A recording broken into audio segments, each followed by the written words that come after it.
നമ്മളിന്നൊരു ചമ്മന്തി ഉണ്ടാക്കാൻ പോവുകയാണ്. അതിന് തേങ്ങാക്കൊത്തും ഇരുമ്പാമ്പുളിയും പിന്നെ ഉണക്കമുളകും കറിവേപ്പിൻ്റെ ഇലയും പിന്നെ ചെറിയ ഇതെല്ലാം ഒന്ന് നമുക്ക് അടുപ്പത്ത് വെച്ചൊന്ന് ചൂടാക്കി എടുക്കാം. എണ്ണ ഒഴിച്ചിട്ട് നമ്മൾ എണ്ണ ഒഴിക്കാതെ തേങ്ങ ഒന്ന് ചൂടാക്കി എടുക്കാൻ പോവുകയാണ്. തേങ്ങ ഒരു ചുട്ട ഒരു ടേസ്റ്റ് കിട്ടാൻ വേണ്ടിയിട്ടാണ് ഇതൊന്ന് എണ്ണ ഒഴിക്കാതെ ചൂടാക്കി എടുക്കുന്നത്. നമുക്കവിടെ അടുപ്പില്ലാത്തതുകൊണ്ട് നമ്മളിത് ഇങ്ങനെ ചൂടാക്കി എടുക്കുകയാണ്. അടുപ്പുള്ളവർ തേങ്ങ ചുട്ടിട്ട് അരക്കുക. ഇരുമ്പാമ്പുളി അതിലേക്ക് ഇട്ട് കൊടുക്കുക. ഇരുമ്പാമ്പുളി നമ്മൾ ഇടുന്നത് വീഡിയോയിൽ പെട്ടിട്ടില്ല. അപ്പോൾ നമ്മളിത് തിരിച്ചിട്ടൊന്ന് ചൂടാക്കി എടുക്കുകയാണ് ഇരുമ്പാമ്പുളി. ഞങ്ങളുടെ നാട്ടിൽ ഇവിടെ മലപ്പുറത്തൊക്കെ ഓർക്കാപ്പുളി എന്നാണ് പറയല്. നിങ്ങൾ ഇരുമ്പാമ്പുളി എന്ന് പറയും രണ്ടാളും.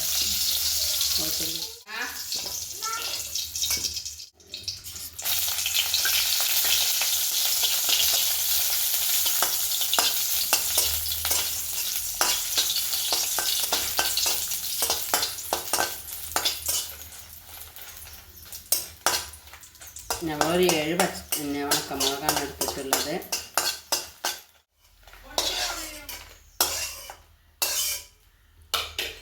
ചെറുള്ളി ഇടാൻ പോവാണ്.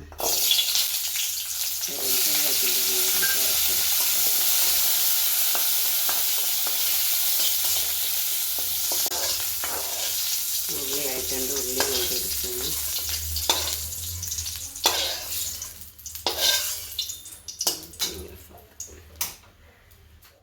ഒതുക്കിയെടുക്കാം. മുളക് ഇട്ടിട്ടൊന്ന് പൊടിച്ചെടുക്കാം. എല്ലാം ഇട്ടിട്ട് ഒന്ന് അരച്ചെടുക്കുക. കുറച്ചിട്ട്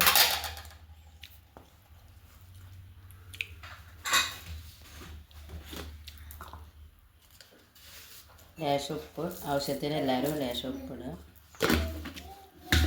ഇനി അതൊന്ന് അരച്ചെടുക്കാം.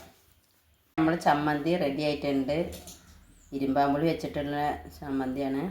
എല്ലാവരും ഒരു വട്ടം വീട്ടിലുണ്ടാക്കി വെക്കേണ്ടി. നല്ല ടേസ്റ്റിയാണ്.